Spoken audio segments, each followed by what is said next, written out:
Se tudo correr bem, estamos vivendo um momento histórico lindo e novo. Os jovens terão nos dado uma lição. On the situation in Brazil. So I want to talk about this more tomorrow because obviously we're running out of time. But the situation in Brazil is that there's a politician who is quote-unquote far right, which is to say he's a populist. His name is Jair, I think it's Jair. I'm not sure how you pronounce it. Is it Jair? Jair? Okay, so Senya knows. Bolsonaro. He won Brazil's presidential election on Sunday. The reason that he won the election is because the communists have been running Brazil for the past 10, 15 years, and they are deeply corrupt. They kept getting thrown out of office over corruption. Brazil's economy has stagnated, and so Bolsonaro came in saying, I'm going to deregulate the economy, I'm going to fight crime, and they elected him over this. And people are panicking, oh, it's the end of democracy in Brazil. Okay, we'll find out, but it seems like democracy in Brazil had some real problems with the communists in the very recent past. And not only that, if Brazil did not rapidly shift course on economics and on crime, the hope for the future in Brazil was not bright.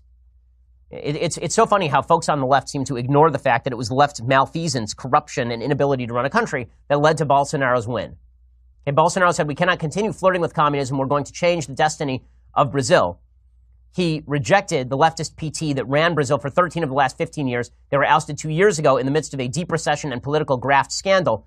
Bolsonaro won a sweeping victory. He won 55% of the vote. That is a very, very broad victory in Brazil. Folks who are panicking in the United States are panicking for the same reason that they look at Europe and they see right parties in Europe panicking. Bolsonaro's view of economics is much more akin to a free market system of economics than anything the left was proposing, and that is one of the driving factors here. Brazil was misrun in a brutal fashion over the last 15 years. The old joke about Brazil that was always told is Brazil is the country of the future and always will be. Well, maybe if they actually shifted economic policy, maybe if they started tamping down crime, then things would change. I ask you to be witnesses of the fact that the new government will guarantee the construction of democracy and liberty. It's a promise. It's not the promise of a party. It's an oath, a sacred oath. Freedom will liberate this country. Freedom will turn us into a great nation. The truth will shine and will guide us as it has guided us all along and will continue to guide us. So if you like this kind of content, consider subscribing yourself to the channel. So it will help my channel to grow more. It's a way to show some gratitude to the work that I do. Thank you so much. So thank you every reporter who makes a comment over here. I may not reply of one, no, but I read all of them. You can be sure of that. Very sure.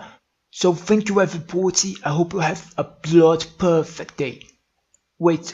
No, don't forget to share on your Twitter, on your WhatsApp, so every reporter can have access to this kind of content as well, and you are helping the channel so much. Thank you, every reporter. Love you all. Bye. À primeira vista, esse movimento parecia uma pequena provocação inútil, que muitos criticaram erradamente. O Brasil parecia desabitado politicamente. De repente, reapareceu o povo. Os jovens despertaram porque ninguém aguenta mais ver a República paralisada por interesses partidários ou privados. É preciso uma política nova se reinventando. Se tudo correr bem, estamos vivendo um momento histórico lindo e novo. Os jovens terão nos dado uma lição. Corrupto vai pro inferno com passagem só de ida. O gigante acordou e vai foder com a tua vida.